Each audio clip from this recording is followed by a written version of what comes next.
Alright guys, nahihirapan ka ba sa Berlitz exam? Ituturo ko sa inyo ang tips and tricks paano tayo pumasa sa Berlitz exam. Ako dati hindi ko marunong mag-English. Meron pa akong accent, hindi ako fluent sa English.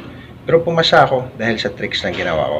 Ituturo ko sa inyo paano tayo pumasa dyan sa Berlitz exam na yan na napakahirap, napaka-challenging. Alright, let's go! Okay, so bago tayo magsimula, gusto ko lang malaman mo na ang Berlitz exam ay para alamin ang English communication skills mo. Kung kaya mo talagang makipag-usap ng English, pero basic lang lahat dito guys, ibig sabihin na ang ginagamit na mga words dito ay yung palagi na nating naririnig. Hindi yung mga malalalim na English, yung hindi natin masyadong familiar. Tulad ng mga obliterate, ruminant, sophisticated, sprinkle. Ano ba yan? Hindi naman tayo lumaki sa US para gumamit ng ibang mga hindi common na mga salita. Sa totoo lang, ang bilis lang mag-English guys. Basta alam mo ang tricks at ang basic.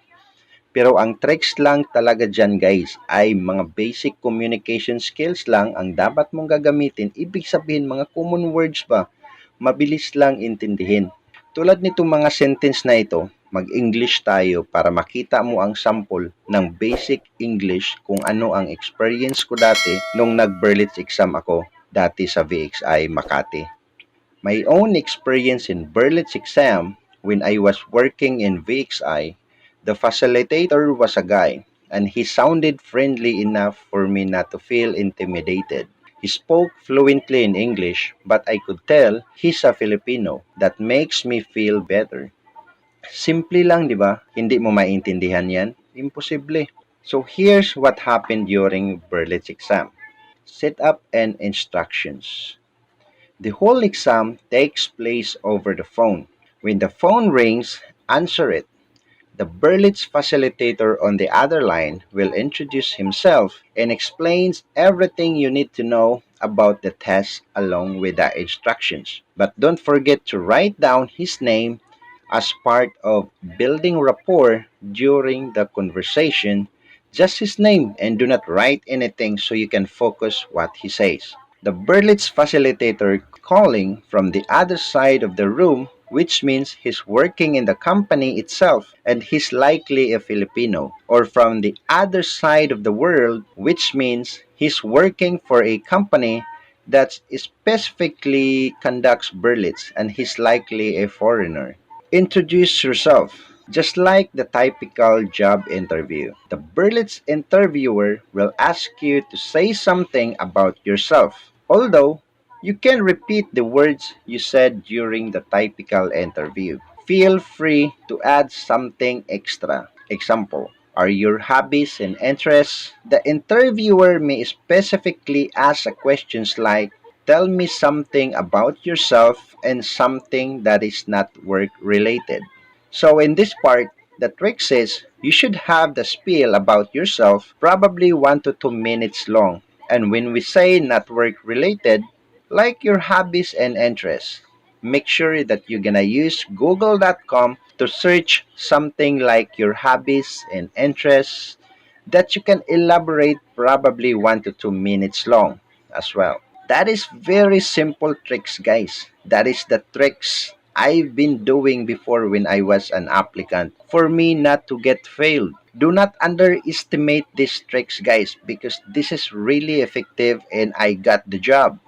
So, I will repeat, research in google.com to search and compose your own spiel kahit ano basta mahaba lang siya ng kaunti para i-practice mo lang sa bahay at sabihin lahat yun sa tamang tono at tamang bilis na pagsasalita tulad ng kung anong naririnig mo ngayon. At mga 1 to 2 minutes long lang ang aabutin. Huwag kang magsalita ng sobrang bilis kasi alam nila yan na kapag mabilis ka magsalita, may tendency talaga na hindi ka tatanggapin. Kasi alam nila na kaya mo binibilisan para hindi ka magets lahat ng sinasabi mo kasi takot ka na baka malaman nila na mali ang English mo. Talagang mali ang English mo kapag mabilis ka magsalita. Kasi gawain ko dati yan eh.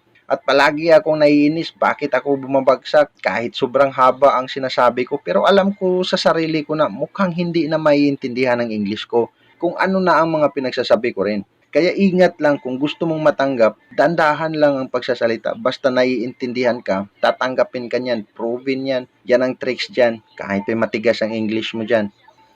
Parang ganito lang, kunyari, tatanungin ka ng Berlitz facilitator. So why don't you start by telling me something about yourself? Anything, even something outside work. So ako, sinagot ko siya ng mabagal kahit matigas ang English ko at naiintindihan niya ako. Kasi yun ang tricks eh. Ito magbibigay ako ng sample kung paano ko siya sinagot. I graduated a computer programming course. I've been in the BPO industry for 1 year and 6 months now. For the first 1 year, I work as a customer service representative and the other 6 months as a technical support. Actually, that was Microsoft Windows and my role was performing blind troubleshooting to the customers over the phone. Outside work, I make videos for call center beginners who can't afford training and provide tips on how to prepare for a job interview. I also love watching movies.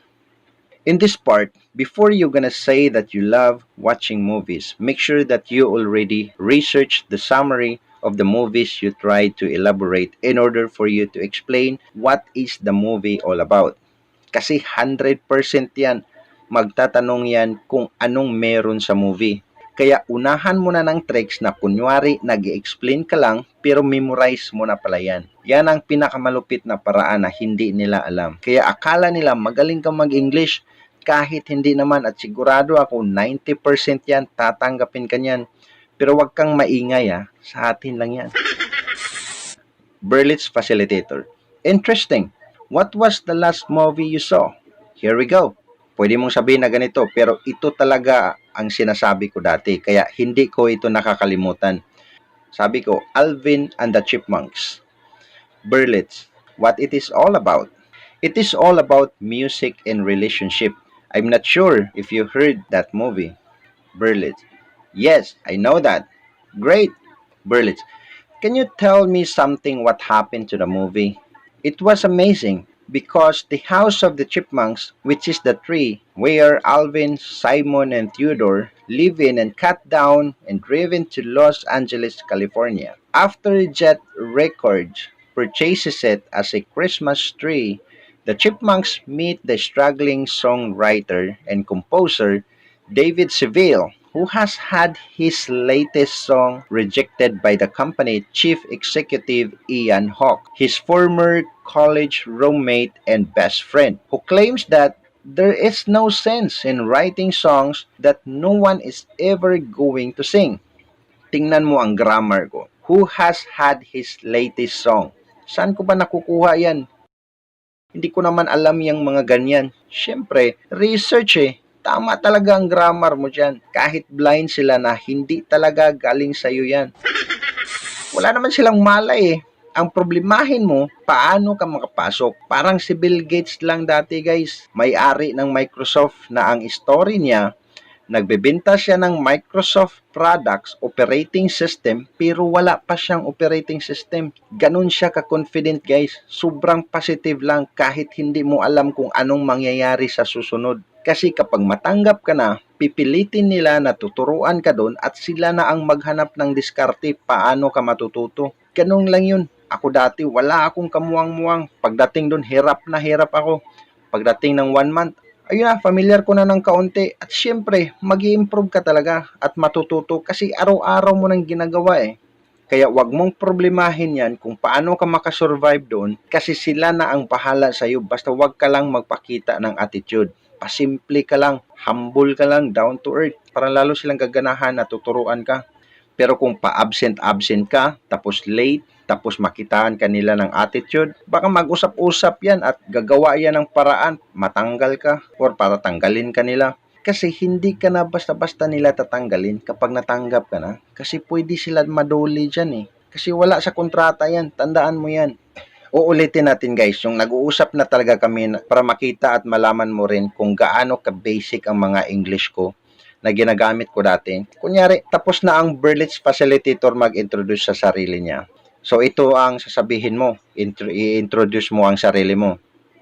Hi, I'm John Smith. How are you today? Berlitz, I'm good. How are you? Me, I'm doing great. Berlitz, you mentioned that you work as a CSR and a tech support. Can you describe the difference between these two positions? Well, when I was a CSR, the majority of what I did was is to reserve a room for the customer because it was a flight, hotel, and car reservation. But when I was a technical support for Microsoft Windows operating systems, and my role was always to determine what causing the issue and educate the user with the step-by-step guide in order for them to follow even if they are computer illiterate. Berlitz, oh, I can say that you are a tech savvy kind of a guy. Anyway, do you have a pets at home? Yes, we have dozens of cats at home in the province, but we didn't really buy them. One day, two cats showed up at our house, and on the other next day, we know that they multiplied, made babies, and now they're living full time at home. Note guys, even if it is not true, as long as you can say something to his questions, just compose of anything. If you cannot compose it right away, make sure that you may say it slowly like you are confident enough to provide the answers. Don't remain silent, okay? Berlitz, now John, can you tell me the directions on how to get from your house to work? Actually, I hate giving directions, guys, because it involves a lot of prepositions like across, beside, adjacent, fronting that we don't use in our everyday English. We usually say here, there, over there to point at something, but then again, I have to say something. First, you ride a jeep and told the driver to drop you off at 13th Avenue. When you're at the two intersections, go right. After that, you'll see another intersections and you should go left. Once you see the Paddy's Point, you'll know that you're close to the security bank and that you have to turn left. Across the McDonald's entrance of Security Bank, go to the right is the road going to Aurora Boulevard, which is overall it's a 35 minutes drive going to work in IT Park. Gawa-gawa lang yan para may masabi ka lang. Pero siyempre practice ko na sa bahay at memorize ko ang mga ito. Berlitz, all right. Another questions. What do you think about recycling? Should we do it or not do it? Me. Yes, absolutely. We need to recycle, not because it's the right thing to do, but because we have no other choice. Berlitz. Well, that's a very sad news. Yes, it is. Berlitz. All right. The 15 minutes is almost up. So back to your cuts in the province. What are their names? Me. Oh, we don't really name the cats in the province. I mean, most people do here in the city, but in the province, it's pretty uncommon. Berlitz. Oh, surprise. Okay, well, thank you so much for your time, John. Me. You're welcome, Steven. It's nice talking to you. Make sure you're gonna say his name. As I mentioned earlier, that you need to write it down for the Berlitz facilitator think that you're really the good fit even if it is not. That was the scenario within 15 minutes conversation with a Berlitz facilitator. Alright guys, that's all for today and I hope na may natutunan ka sa video na ito and good luck sa pag-apply mo. Sana matanggap ka. And huwag mo naman kalimutan i-like ito guys. Pinaghirapan ko to para mabigyan kayo ng tips at mag-subscribe ka din. Alright, thank you for watching and you have a good day. Bye-bye.